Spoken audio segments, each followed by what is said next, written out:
Hinging, or the deadlift, gets a really bad rap for low back pain. A lot of people think it causes low back pain, and this is true if you're moving inefficiently.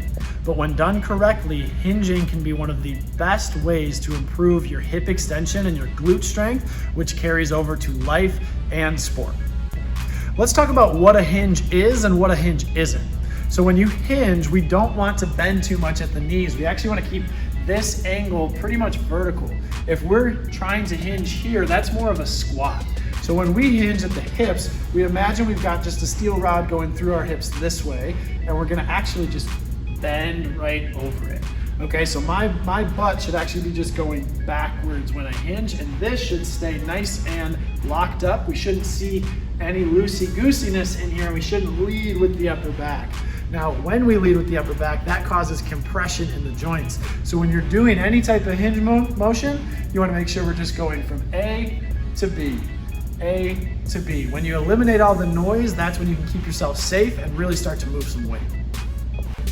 Today, we're gonna go over a simple progression that you can follow for you or your client whenever someone's starting out with the hinge. It's really easy to follow and it's gonna make a lot of sense. After that, we're gonna go for some quick fixes while you're in the field. So if you feel like your hinge or your client's hinge is off, you can try one of these easy tips to make it work a little bit better. So let's get into that simple progression and then we'll tackle the fixes. To start off our progression, we're gonna start on the ground on our back. It's usually the simplest way to learn or to start something out. So we're gonna have Dalton here. He's supine on his back, and we're gonna learn how to hinge without actually loading the spine, because loading the spine when they're not ready or have faulty movement is how we get hurt. So first thing Dalton's gonna do is gonna grab his handles. He's gonna pull down. What does that do? Pulling down actually loads the core in here, so it forces his low back into the ground. You can go ahead and release, Dalton.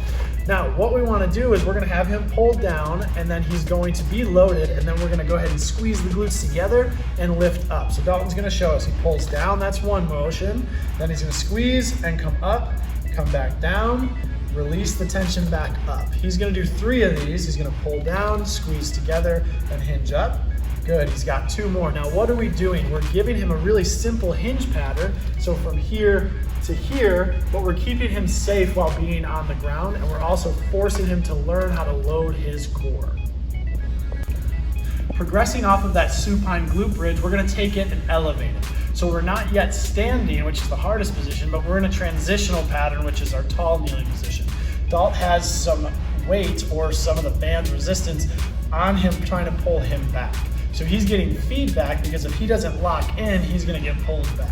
So what we're gonna have Dalt do is keep his midsection locked down, which we learned how to do in the last exercise, and he's gonna let it pull him back while he stays locked here. So go ahead and go back, and there's his hinge position, and then he's just gonna fire his hips forward. He's gonna go back, and he's gonna fire his hips forward. He's got 3 more of those, and what we're doing is we're forcing him to learn how to create stability in the knees and spread the floor there without bringing another joint into play, and we're gonna load him pulling backwards instead of loading the spine down.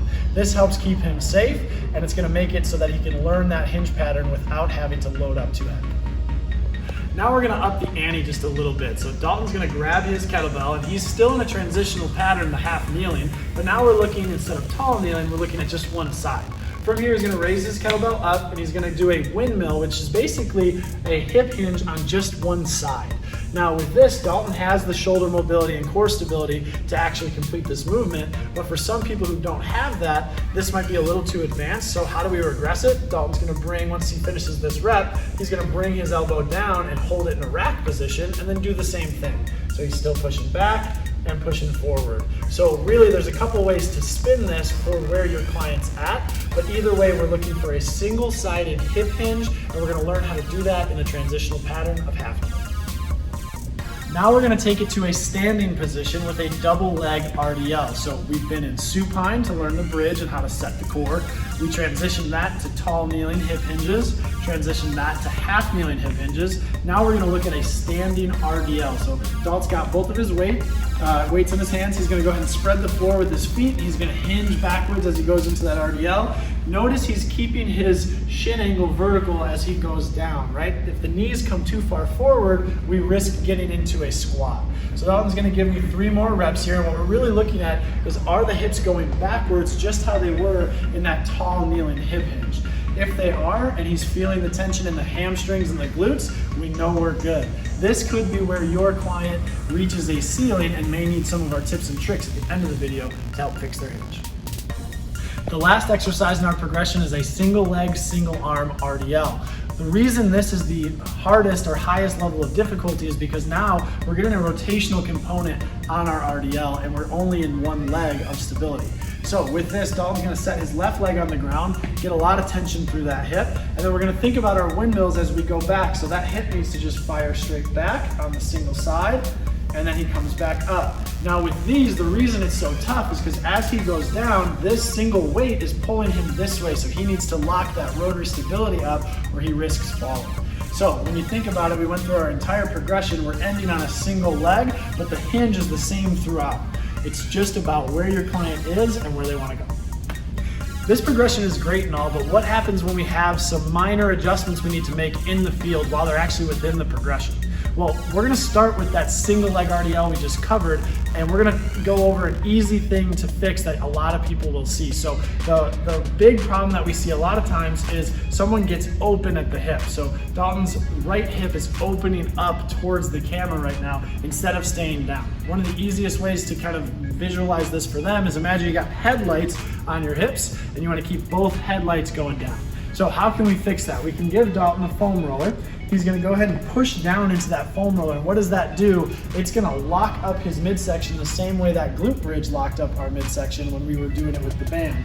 From here, it makes it a lot easier for him to keep his hip going towards the ground because he has that compression actually working for him. It's just a feedback mechanism that can help him get in the right position to do what he needs to do. The next mistake you'll see a lot of times on a single leg RDL is picking up and not actually having tension through the leg. So Dalton's gonna show us what that kind of looks like, where we get a bend in the knee and he thinks more up. What that can cause is a disconnect between the upper and lower body. What we really want to see with an RDL is they move together. So in order to help him out, we're gonna put this valve slide on the ground. So this will slide really nice under his foot. He's gonna put a ton of tension and not lose that valve slide as he goes into his RDL.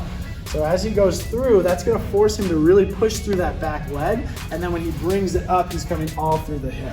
This is a simple fix for this type of movement because it stops them from doing the thing that's causing the problem, which is lifting up too fast and too soon. Try these two tricks for single leg, and it should clean up everything you see. Let's move on to our bilateral hinging or our double leg hinging. So a big problem that we see is people trying to bend too much in the top or the upper body and not doing it in the lower body. So what this causes is the butt stops moving backwards and they do the rest with their upper body. That can cause flexion here, which we don't want. So one thing you can do is you can use a wall or you can use a foam roller and have them find the wall or the foam roller with their backside. So Dalton's gonna hinge at the hips. He's trying to push back and find this foam roller. He finds it there, and now he knows he can come back up. What this does is it helps him get there with the hips, and you can set the distance to exactly where you want, which is gonna help him clean it up. From there, an easy way to take this a little bit further is to grab your PVC pipe. He's gonna take this and he's gonna put it on his back. So we want 3 points of contact here. This again is gonna address that breaking in the middle or that flexion, because here if he flexes, he's gonna hit this and he'll get feedback that he's in the wrong position, or he'll pop up here. So we're gonna have him do the exact same drill, just now he's not going back to the wall, he's just trying to keep these points of contact with his back. So come on up, he's gonna show a couple there, and each time he's gonna try to go a little bit further into that hinge, and this is really gonna help him maintain that trunk stability in the wild, actually doing the hinge movement. Those two are great for fixing the bilateral hinge, but really we're not working on weighted hinging at that time. So what happens if you have a mistake come in with weight? That is where injuries happen. So we want to make sure that we know how to avoid those injuries while still externally loading the system. So one way to do it is to pick your kettlebell and put it on an elevated surface. We use DC blocks here, which are 2 inches high. And so we can customize exactly how high we go for each person. Dalton's a little over 6 foot tall, so we want to make sure that we're giving him about 4 inches here. So what he's going to do, set up at his normal kettlebell deadlift position. We've already cued him on how to stay locked. We've gone through our entire progression, so he's ready to roll. He's going to go down and pick that up. And now we're making sure we're not getting too far down. Go ahead and pick it up, Dalt. to where he owns every inch of this movement. So go ahead and do a couple of reps here. So you can see he gets down to this degree of hip hinge. So once he finishes this last rep, I'm gonna have him go ahead and pick it back up. We're gonna take away 2 inches, and now he has a little further down to go. As long as he maintains that trunk stability through here, I'm okay with it. From here, if he's still maintaining and owning this, then we just take him to the floor or use a smaller kettlebell.